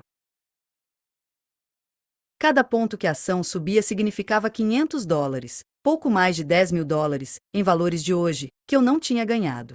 Os primeiros 10 pontos de avanço significaram que eu poderia estar apto a negociar em pirâmide, e ao invés de 500 ações eu poderia então estar carregando 1.000 ações, que estariam ganhando para mim $1.000 a cada ponto. Mas esperei, e ao invés de escutar minhas esperanças interiores ou minhas clamorosas crenças, eu dava atenção somente à imutável voz da minha experiência e ao conselho do senso comum. Uma vez que conseguisse uma quantia decente, poderia permitir-me aproveitar as chances. Mas sem esta quantia, aproveitar as chances, ainda que fossem pequenas, era um luxo completamente fora de meu alcance. 6 semanas de paciência, mas, ao final, uma vitória do senso comum sobre a voracidade e a esperança. Eu realmente comecei a vacilar e a suar sangue, quando a ação atingiu mais de 90. Pense no que eu não tinha ganhado, não comprando quando acreditava tanto na alta. Um dia, quando chegou a 98, disse a mim mesmo, a Bethlehem vai ultrapassar o 100, e quando isso acontecer, o teto vai explodir e vou ganhar dinheiro. A fita dizia a mesma coisa, mais que claramente. De fato, usava um megafone. Eu lhe digo, vi 100 na fita quando a máquina transmissora estava apenas imprimindo 98. E eu sabia que não era a voz da minha esperança ou a visão do meu desejo, mas a afirmação do meu instinto para a leitura da fita. Então eu disse a mim mesmo, não posso esperar até que ultrapasse 100. Tenho que adquiri-lo agora. O negócio é tão bom quanto se a ação estivesse ultrapassando o valor nominal. Corri para o escritório da Williamson e Brown e dei uma ordem de compra de 500 ações da Bethlehem Steel. O mercado estava então em 98. Comprei 500 ações de 98 para 99. Depois disso, ela disparou para cima e fechou, naquela noite, acho eu, em 114 ou 115. Comprei mais 500 ações. No dia seguinte, a Bethlehem Steel estava em 145 e eu já tinha minha bolada. Aquelas 6 semanas de espera pelo momento certo foram as mais vigorosas e cansativas que jamais tinha passado. Mas aquilo me recompensou, pois agora eu tinha capital suficiente para negociar em lotes maiores. Eu nunca teria chegado a lugar algum com um lote de apenas 500 ações. É uma grande jogada começar certo, qualquer que seja a empresa, e eu continuei muito bem após minha operação com a Bethlehem, tão bem, no entanto, que você não acreditaria que era o mesmo homem que negociava. De fato, eu não era o mesmo homem, pois onde eu estivera com dificuldades e errado, estava agora com facilidades e certo. Não havia credores para aborrecer, nem necessidade de fundos para interferir nos meus pensamentos ou quando eu escutasse a verdadeira voz da experiência, e então eu estava no caminho da vitória. De repente, quando eu estava no meu caminho para uma fortuna certa, tivemos a destruição do Lusitânia. O Lusitânia era um luxuoso navio de passageiros e cargas britânico que foi torpedeado e afundado pelo submarino U-20 alemão em 7 de maio de 1915. O Lusitânia afundou em apenas 18 minutos, matando 1.198 pessoas. O naufrágio foi um divisor de águas na Primeira Guerra Mundial, pois mudou a opinião pública de muitos países contra a Alemanha. Algumas vezes, um homem leva um soco desses no estômago, para se lembrar, provavelmente, do triste fato de que nenhum ser humano pode estar tão uniformemente certo no mercado, para que possa estar além do alcance de acidentes prejudiciais. Escutei pessoas dizerem que nenhum especulador profissional tinha sido atingido muito duramente pelas notícias do bombardeio do Lusitânia, e eles continuam dizendo como souberam disso antes que Wall Street soubesse. Eu não era esperto o suficiente para escapar através de informações antecipadas. O tudo que posso lhe dizer é que, por conta do que perdi com o naufrágio do Lusitânia e de uma ou duas reviravoltas, que não fui esperto o suficiente para prever, encontrei-me no final de 1915 com um saldo com meus corretores de aproximadamente $140 mil. Próximo de $3 milhões, em valores atuais. Isso foi tudo que realmente ganhei, apesar de que estive correto no mercado, de maneira consistente, na maior parte do ano. Meu desempenho foi muito melhor no ano seguinte. Estava com muita sorte. Estava agressivamente comprado no mercado em alta selvagem. As coisas estavam certamente andando como eu esperava, de modo que não havia nada a fazer, a não ser ganhar dinheiro. Isso me fez lembrar um ditado do falecido H. H. Rogers da Standard Oil Company, que dizia que algumas vezes em que um homem não poderia ganhar dinheiro, tanto quanto não poderia ficar molhado se saísse numa tempestade sem guarda-chuva. Era o mercado altista mais definido que já tivéramos. Era claro para todos que as compras dos aliados, de todos os tipos de suprimentos, fizeram dos Estados Unidos a nação mais próspera no mundo. Henry Tleston Rogers, de 1840 a 1909, industrial, financista e filantropo americano. Está no topo dos 20 homens mais ricos de todos os tempos. Fundou, junto com Charles Pratt, uma das mais importantes refinarias de petróleo da época, a Charles Pratt and Company. A firma foi, em 1874, absorvida pela Standard Oil, da lendária família Rockefeller. A partir daí, Rogers se tornou um dos grandes diretores da Standard Oil, trabalhando ao lado dos irmãos Rockefeller. Tínhamos, para vender, todas as coisas que ninguém mais possuía, e estávamos rapidamente coletando todo o dinheiro do mundo. Quero dizer que o vasto ouro do mundo estava derramando-se dentro do país em torrentes. Inflação era inevitável, e lógico, isso significou preços em alta para qualquer coisa. Tudo isso era tão evidente logo de início, que pouca ou nenhuma manipulação para a alta era necessária. Esta foi a razão pela qual o trabalho preliminar foi tão menor do que em outros mercados altistas. E não só a fase de prosperidade, causada pela guerra, era mais naturalmente desenvolvida que todas as outras, mas proporcionou lucros sem precedentes para o público em geral. Ou seja, os ganhos no mercado de ações durante 1915 foram mais largamente distribuídos que em qualquer outra fase ascendente na história de Wall Street. O fato de o público não ter transformado todos os seus lucros no papel em bom e sólido dinheiro, ou não ter mantido por longo tempo os lucros que realmente conseguiu, era meramente uma repetição da própria história. Em nenhuma parte história entrega-se a repetições tão constantemente ou uniformemente como em Wall Street. Quando você lê relatórios contemporâneos destas fases de prosperidade ou dos pânicos, o que percebe forçosamente é o quão pouco tanto a especulação quanto os especuladores de hoje diferem dos de ontem. O jogo não muda, e tampouco a natureza humana. Acompanhei a subida em 1916. Estava comprado, como qualquer um, mas, logicamente, mantive meus olhos abertos. Eu sabia, como todo mundo, que deveria haver um fim, e estava na observação dos sinais de advertência. Não estava particularmente interessado em pensar de que canto viria o palpite, então não olhava fixamente para um ponto apenas. Eu não estava, e nunca senti que estivesse casado definitivamente com um ou outro lado do mercado. O fato de o mercado em alta ter aumentado minha conta bancária, ou o mercado em baixa ter sido particularmente generoso, não são razões suficientes para me fixar do lado comprador ou vendedor, depois que recebo o aviso para cair fora. Um homem não jura eterna fidelidade para o lado comprador ou para o vendedor. Sua preocupação está em se manter correto. Há outra coisa para se lembrar, e está é que o mercado não culmina numa maravilhosa chama de glória. Nem termina com uma reversão repentina de tendência. Um mercado pode, e frequentemente o faz, parar de ser um mercado em alta, muito antes que os preços em geral comecem a cair. O aviso, aguardado por tanto tempo, chegou até mim quando notei que, uma após a outra, aquelas ações que tinham sido líderes do mercado, caíram em muitos pontos do topo e, pela primeira vez em muitos meses, não voltaram. A reversão tinha começado, e isso claramente acarretava uma mudança em minhas táticas de negociação. Era muito simples. No mercado altista, a tendência dos preços, logicamente, é para cima de modo decidido e definitivo. Por conseguinte, quando quer que uma ação vá contra a tendência geral, você tem justificativas para assumir que há alguma coisa de errado com esta ação em particular. É suficiente para o operador experiente perceber que alguma coisa está errada. Ele não deve esperar que a fita se torne um conferencista. Seu trabalho é escutar quando ela disser caia fora, e não esperar que ela submeta causas legais para aprovação. Como disse antes, percebi que as ações que tinham sido as líderes do espetacular avanço tinham parado de avançar. Caíram 6 ou 7 pontos e ali ficaram. Ao mesmo tempo, o resto do mercado manteve seu avanço, sob a liderança de outras ações. Desde que nada de errado tinha acontecido com as próprias companhias, a razão tinha que ser encontrada em algum outro lugar. Aquelas ações tinham seguido a corrente durante meses. Quando pararam de seguir, embora a maré de alta estivesse correndo ainda forte, significava que, para aquelas ações em particular, o mercado altista estava terminado. Para o resto da lista, a tendência era ainda, decididamente, de alta.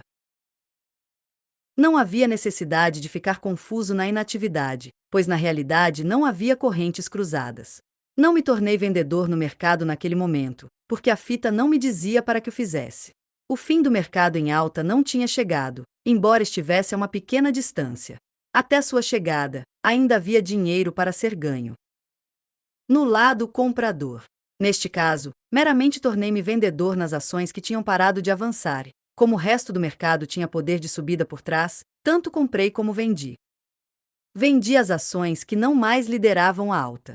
Lancei um lote de vendas de 5.000 ações em cada uma delas, e então entrei comprando as novas líderes. As ações que eu tinha vendido não sofreram muitas modificações, mas minhas ações compradas mantiveram-se em alta. Quando finalmente estas, por sua vez, pararam de avançar, liquidei a posição e entrei vendendo 5.000 ações de cada. Nestas alturas, eu estava mais vendido do que comprado, porque obviamente o próximo dinheiro grande ia ser ganho no lado da baixa. Enquanto eu tinha certeza de que o mercado baixista tinha realmente começado, antes que o altista tivesse terminado na realidade, sabia que a hora de me tornar um vendedor agressivo ainda não era aquela. Não havia sentido em ser mais realista que o rei, especialmente em ser realista tão cedo. A fita meramente dizia que as patrulhas do principal exército vendedor tinham iniciado sua marcha. Aquela era a hora de ficar de prontidão. Fiquei comprando e vendendo até que, depois de um mês de operações, tinha um lote de vendas de 60.000 ações, 5.000 cada, numa dúzia de ações diferentes, que no começo do ano tinham sido as favoritas do público, porque eram as líderes no grande mercado altista. Não era um lote muito pesado, mas não se esqueça que também o mercado não estava definitivamente em baixa. Então, um dia, o mercado inteiro tornou-se fraco e os preços de todas as ações começaram a cair. Quando tinha um lucro de pelo menos 4 pontos em todas as 12 ações em que estava vendido, soube que estava certo. A fita me dizia que agora era seguro estar vendido, então prontamente dobrei minhas posições. Tinha minha posição. Estava vendido em ações no mercado que agora era claramente o mercado em baixa. Não havia nenhuma necessidade de forçar as coisas. O mercado estava compelido a seguir seu caminho e, sabendo disso, podia permitir-me esperar. Depois que dobrei a posição, não fiz outra operação por um longo tempo. Aproximadamente 7 semanas depois de ter lançado meu lote completo, tivemos o famoso vazamento de informação, e as ações caíram vertiginosamente. Disseram que alguém tinha adiantado notícias de Washington, de que o presidente Wilson ia emitir uma mensagem que traria de volta a pomba da paz à Europa muito rapidamente. Lógico que a fase de prosperidade, causada pela guerra, tinha começado e foi mantida pela Guerra Mundial, e a paz era um fator baixista. Quando um dos operadores mais espertos do pregão foi acusado de lucrar através de informações antecipadas, ele simplesmente disse que vendeu ações não por alguma notícia, mas porque considerava que o mercado altista estava para lá de maduro. Eu mesmo tinha dobrado meu lote de vendas a descoberto 7 semanas antes. Com as notícias, o mercado caiu vigorosamente e eu naturalmente liquidei as posições. Era a única jogada possível. Quando alguma coisa acontece, com a qual você não contava quando fez seus planos, ela lhe obriga a usar a oportunidade que gentilmente o destino lhe oferece. Numa baixa como aquela, você tem um grande mercado, no qual se pode entrar e sair, e está a hora de transformar seus lucros no papel em dinheiro real. Até mesmo no mercado baixista, um homem não pode sempre liquidar 120.000 ações sem pressionar o preço para cima com sua própria compra. Ele deve esperar que o mercado lhe permita comprar essa quantidade, sem prejuízo para seus lucros, como eles se mostram no papel. Gostaria de salientar que eu não estava contando com aquela mudança nos preços, naquele momento em particular, por aquela razão particular. Mas, como já disse antes, minha experiência de 30 anos como operador mostra que tais acidentes acontecem, usualmente, ao longo da linha de menor resistência, na qual eu baseio minha posição no mercado. Outra coisa para se ter em mente é: nunca tente vender no topo. Não é prudente. Venda depois de uma queda, se não houver recuperação. Lucrei aproximadamente 3 milhões de dólares, pouco mais de 62 milhões de dólares em valores corrigidos, em 1916, estando comprado por tanto tempo quanto durou o mercado altista, e então entrando com vendas quando a baixa começou. Como disse anteriormente, um homem não tem que se casar com um lado do mercado, até que a morte o separe. Naquele inverno fui para o sul, para Palm Beach, como costumava fazer nas férias, porque gosto muito de pescaria em águas salgadas. Estava vendido em ações e trigo, e ambas as coisas me indicavam um bonito lucro. Não havia nada para me aborrecer e estava me divertindo bastante.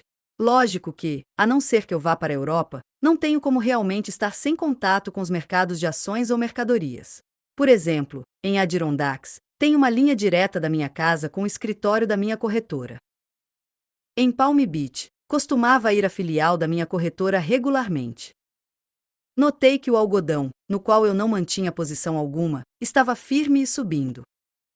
Naquela época, isso foi em 1917, escutei muito a respeito dos esforços que o presidente Wilson estava fazendo para trazer a paz. Reportagens vinham de Washington, tanto na forma de comunicados impressos ou avisos particulares para amigos em Palm Beach. Esta é a razão pela qual um dia captei a noção de que o curso dos variados mercados refletia a confiança no sucesso do presidente. Com a paz supostamente em suas mãos, ações e trigo teriam que cair e o algodão subir. Eu estava posicionado nas ações e no trigo, mas não tinha feito nada com relação ao algodão em momento nenhum. Às 14 horas e 20 minutos daquela tarde eu não possuía um único fardo, mas, às 14 horas e 25 minutos, minha crença de que a paz era iminente me fez comprar 15.000 fardos para começar. Eu tencionava seguir meu velho sistema de operação, ou seja, de comprar meu lote completo, que já descreve para você. Naquela mesma tarde, depois do fechamento do mercado, recebemos a notícia do estado de guerra irrestrita. Não havia nada a fazer, a não ser esperar pela abertura do mercado no dia seguinte. Lembro-me que no Gridley, naquela noite, um dos maiores empresários do país estava oferecendo para venda qualquer quantia de United States Steel, por 5 pontos abaixo do preço de fechamento daquela tarde. Ali estavam vários milionários de Pittsburgh escutando. Ninguém aceitou a oferta do homem. Eles sabiam que inevitavelmente haveria uma redução muito grande na abertura. Como esperado, na manhã seguinte os mercados de ações e mercadorias estavam em alvoroço, como você pode imaginar. Algumas ações abriram 8 pontos abaixo do fechamento da noite anterior. Para mim, aquilo significava uma oportunidade caída dos céus para liquidar todas as minhas vendas de maneira lucrativa. Como eu disse antes, no mercado em baixa é sempre inteligente fazer a liquidação, se o completo desânimo de repente se desenvolve. Esta é a única maneira, se você opera com lote de bom tamanho, de transformar um grande lucro no papel em dinheiro real, tanto rapidamente como sem reduções lamentáveis. Por exemplo, eu sozinho estava vendido em 50.000 ações da United States Steel. Lógico que eu estava vendido em outras ações, e quando vi que o mercado estava apropriado para liquidação, assim o fiz. Meus lucros somaram aproximadamente US$ 1,5 milhão de dólares, mais de 28 milhões de dólares, em valores atuais. Não era uma chance para se desprezar. O algodão, no qual eu tinha posição de 15.000 fardos, comprados na última meia hora de negociação da tarde anterior, abriu em baixa de 500 pontos. Uma baixa e tanto.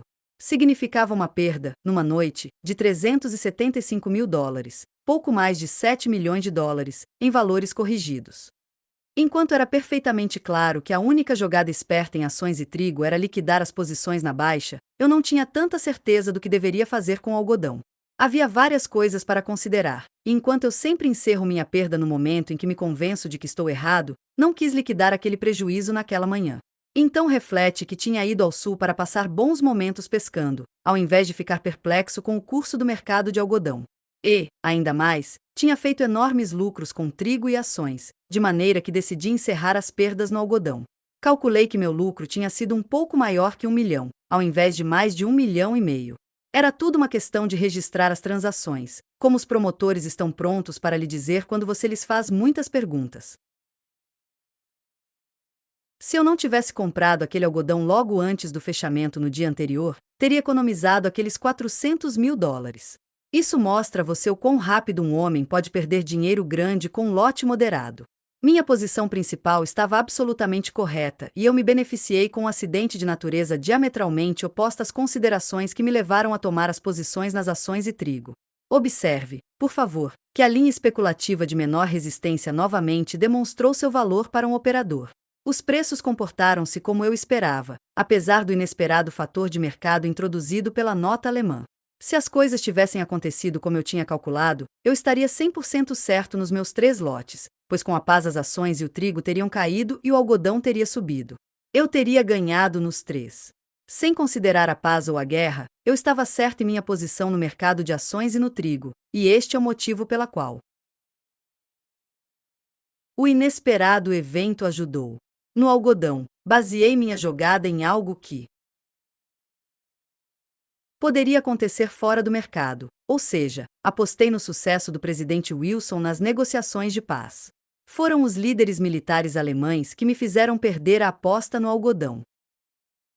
Quando voltei para Nova York no começo de 1917, paguei todo o dinheiro que devia, o que somava mais de $1 milhão, em torno de 19 milhões de dólares, em valores de hoje. Foi um grande prazer para eu pagar minhas dívidas. Deveria tê-las pago alguns meses antes, mas não o fiz por um motivo muito simples. Estava operando de maneira muito ativa e com muito sucesso, e necessitava de todo o capital que tinha. Devia isso para mim mesmo, tanto quanto para meus credores, para aproveitar todas as vantagens dos mercados maravilhosos que tivemos em 1915 e 1916. Sabia que ganharia uma enorme quantidade de dinheiro, e não estava preocupado porque os estava deixando esperar por alguns meses a mais, por um dinheiro que muitos nem mais esperavam recuperar. Não desejava pagar minhas dívidas em pequenas parcelas, ou para cada um no momento, mas por inteiro e para todos ao mesmo tempo. Então, enquanto o mercado estava fazendo tudo o que podia por mim, simplesmente me mantive operando numa escala tão grande quanto meus recursos me permitiam. Eu desejava pagar juros, mas todos aqueles credores, que tinham assinado as liberações, recusaram-se firmemente a aceitar. O homem que paguei por último foi o sujeito para o qual devia $800, que fez de minha vida uma obrigação, e que me tinha posto nervoso até que não mais podia operar. Deixei-o esperar até que ficasse sabendo que eu tinha pagado todos os outros. Só então ele conseguiu seu dinheiro. Eu queria ensinar-lhe a ser tolerante da próxima vez que alguém lhe devesse algumas centenas de dólares. E foi assim que me recuperei. Depois de pagar as minhas dívidas totalmente, apliquei uma grande quantia no investimento anual. Convenci-me de que não iria ficar amarrado, desconfortável e sem um tostão, nunca mais. Lógico que, depois que me casei, depositei algum dinheiro em benefício de minha mulher. E depois que veio o garoto, depositei algum dinheiro em seu nome. A razão pela qual o fiz não foi só o medo de que o mercado de ações pudesse tirá-lo de mim, mas porque eu sabia que um homem vai gastar qualquer coisa que possa ter em suas mãos. Fazendo o que fiz, minha mulher e meu filho estão a salvos de mim. Muitos homens que conheço fizeram a mesma coisa, mas persuadiram suas esposas a devolverem o dinheiro quando necessitaram, e acabaram perdendo. Mas eu tomei as providências de maneira que, não importando o que eu queira ou o que minha mulher queira, o compromisso persiste. Está absolutamente a salvo de todos os ataques por qualquer um de nós, a salvo das minhas necessidades para o mercado, a salvo até do amor devotado de uma esposa. Não há nenhuma possibilidade